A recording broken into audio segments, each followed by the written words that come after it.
Hello, and welcome to Western Civ, episode 307, Selim II and Lepanto.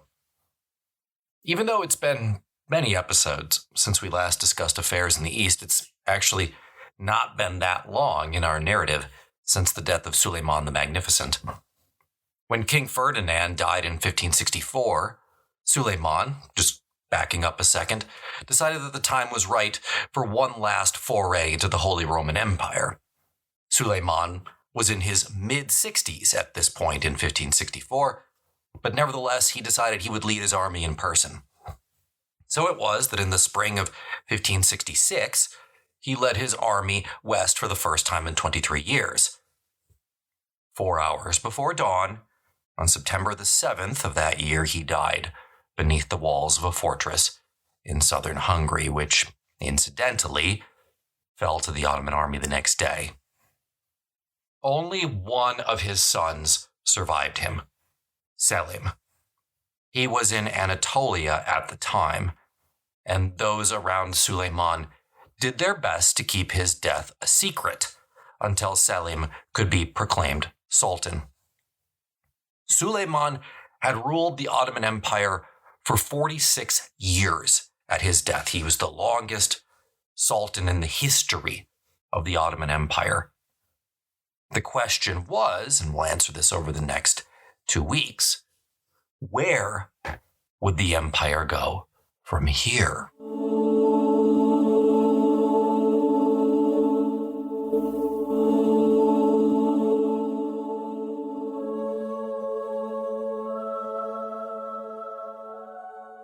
It took Selim about 3 weeks to reach Istanbul, but those around the former sultan had done such a good job of keeping Suleyman's death a secret that everyone was somewhat dumbfounded when Selim appeared in the capital on the 29th of September.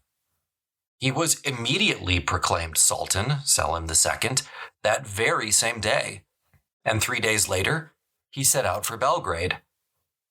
Now, he knew he couldn't actually meet with the army in Hungary because then it would expect the customary donative, i.e. cash payment, that the army always received upon the ascension of a new sultan, and frankly, there just weren't sufficient funds in the treasury to pay that. So there were going to have to be a little maneuvering here. Selim II halted at Belgrade on October the 20th, and it was on that exact same day that the army a little bit further north in Hungary was abruptly told that the campaign was over and it was time to go home. Now, news of Suleyman's death had still not been made public. It was not until the army reached Belgrade, where Selim was located, that 48 days after Suleyman died, everyone finally learned the truth. The ceremony accompanying the ascension of an Ottoman sultan was customarily modest. The new ruler was set on the throne, and his statesmen swore allegiance to him. Selim II, however, unwittingly set a precedent for the future.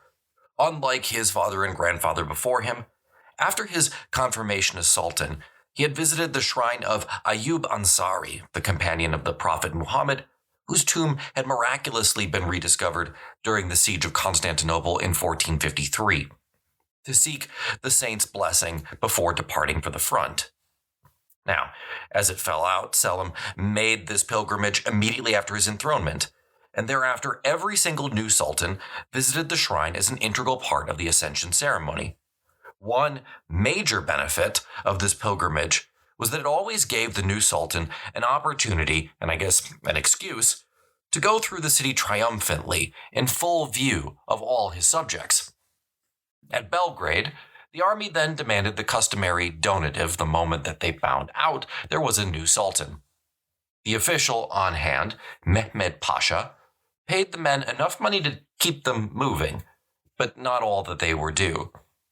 Hence, when the army reached the capital, the Janissaries, those elite Ottoman troops, once again mutinied. What ensued now was a rather bizarre and protracted standoff between the Janissary Corps and various government officials.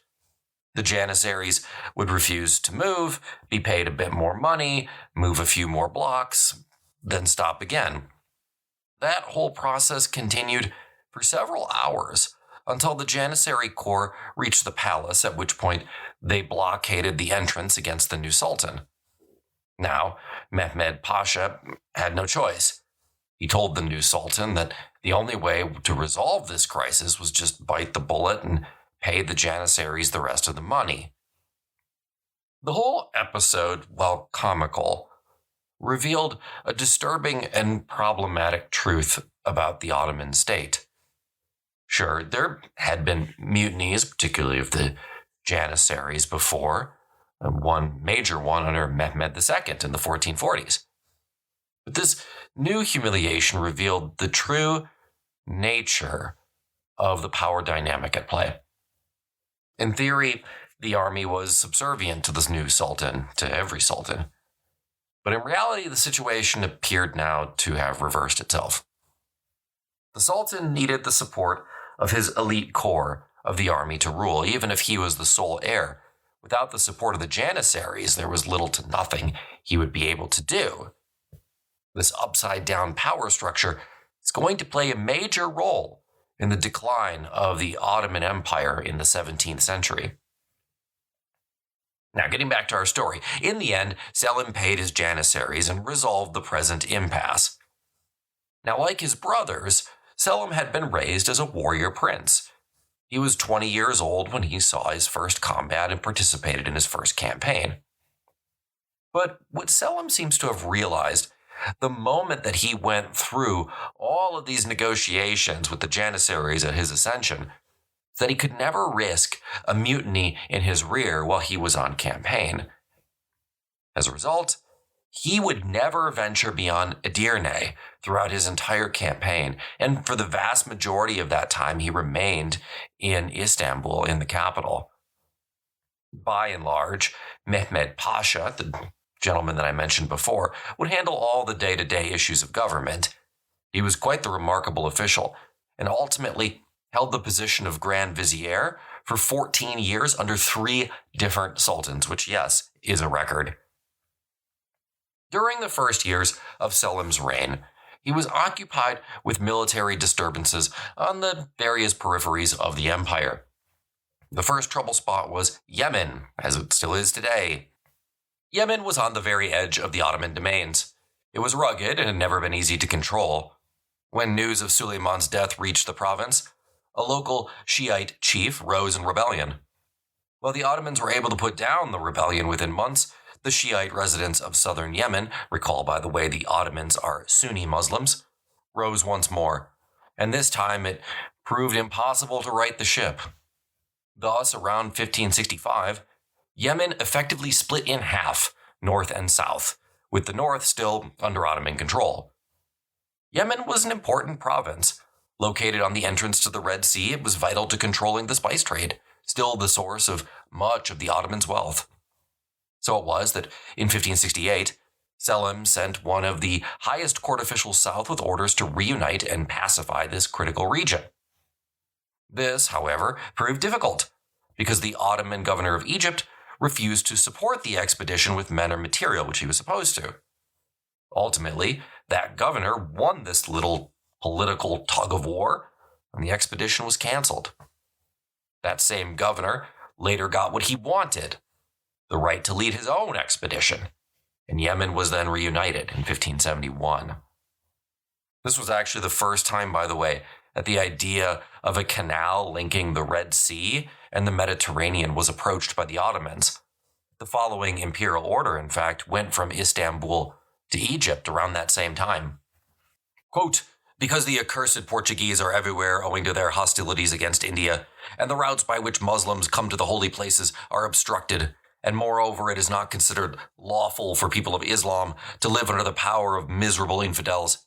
You, the governor of Egypt, are to gather together all the expert architects and engineers of that place, and investigate the land between the Mediterranean and the Red Seas.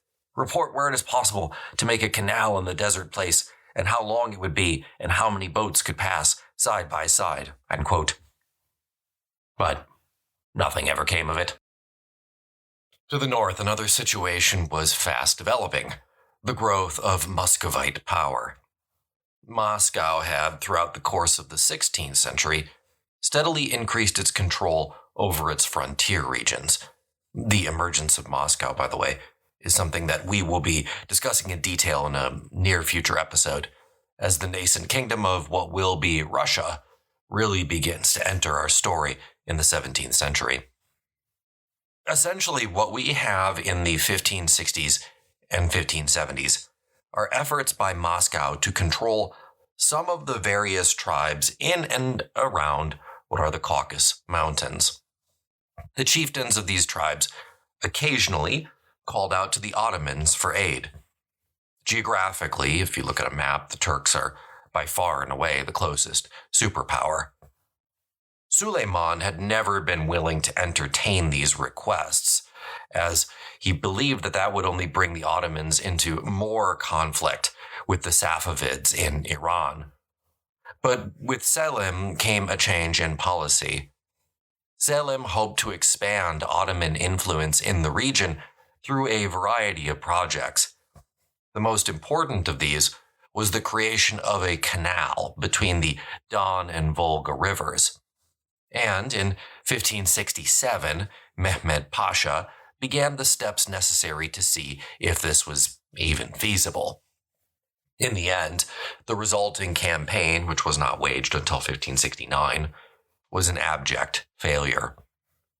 The ground chosen for the canal, it was the shortest distance between the Don and Volga, but it was still 65 kilometers long, was far too hilly and rough for a canal. Efforts to just transport the heavy equipment overland from the Don to the Volga failed, and the resulting planned campaign had to be called off. But the campaign did have one positive result. The present Tsar, Ivan IV, realized that the Ottomans were a serious problem, or at least could be a serious problem. And that was a problem that he didn't want. So the Tsar reached out and began what we today might call normalized relations. He congratulated Selim on his ascension and abandoned plans to build Russian forts further south. But like any agreement in the pre-modern world, it was subject to many variables. In 1571, the Crimean Tartars, all that was left of the once mighty Golden Horde, decided to advance on Moscow. Selim used the opportunity to see if he could extract more concessions from the Tsar, but Ivan refused. In 1572, the Tartars were decisively defeated, and the whole project of expanding into the lower Volga on the part of the Ottomans had to be once more abandoned. Although Selim II's reign was important in overall Ottoman foreign affairs, it was much more important in terms of Ottoman naval interests. Selim continued the aggressive maritime policy pursued by his father Suleyman. Specifically, Selim wanted to expand Ottoman naval power at the expense of the Spanish Habsburgs, as well as rival Islamic powers along the North African coast. To that end, in 1571, the Ottomans finally wrested Cyprus away from Venice, one of the former maritime powers' final overseas possessions. Venice usually tried to maintain good relations with the Ottomans and avoided joining the various leagues that had been organized against the Sultan since the fall of Constantinople all the way back in 1453. But this time, the Ottomans were intent on taking Cyprus, giving the Venetians little choice but to seek around for European support. Sadly, none was forthcoming. None of the European powers saw any advantage in helping Venice maintain a lucrative colony, and this, as we know, was not the age of crusades. Although Cyprus did fall to the Ottomans, the campaign actually proved to be kind of a turning point in Mediterranean naval history for a very different reason: the Battle of Lepanto. Sadly, for all its importance, we don't have any eyewitness accounts of the battle. We know that the Christian fleet had 200 galleys and 6 galleasses. These were larger galleys armed with cannons. The Ottoman fleet was numerically bigger, but they didn't have any galleasses. The battle was fought on totally calm seas, and more than anything else, proved the triumph of the cannon and artillery in naval warfare. The days of ramming and boarding were over. Most of the Ottoman fleet was sunk by cannon fire, and those galleys that were not were finished off by a rather, from the Ottoman perspective, unlucky storm that blew up hours after the battle. Lepanto effectively ended forever the chance that the Turks might be able to dominate the Western Mediterranean like they dominated the East. Not because necessarily the Turks were out of ships or out of the ability to build those ships, it's just it meant a reorientation of their priorities. But the Christians weren't able to press their advantage any further. In 1572, the same fleet that had won at Lepanto tried to increase Christian holdings in the eastern Mediterranean, but they were unable to score a decisive victory over a now rebuilt Ottoman fleet. As a result, by 1573, the Christian League had begun to break apart. As we know, this was always a problem for any of these Christian coalitions. That year, Venice signed a peace treaty with Istanbul, accepting the loss of Cyprus in exchange for an Ottoman promise to leave the Adriatic coast alone. With Venice out, there was no real need for the League to continue, and the momentum faltered. Selim kept Cyprus as a royal province, but it proved really difficult to get any Anatolians to voluntarily migrate there. Cyprus was unbelievably hot and not particularly financially attractive unless you were an established merchant.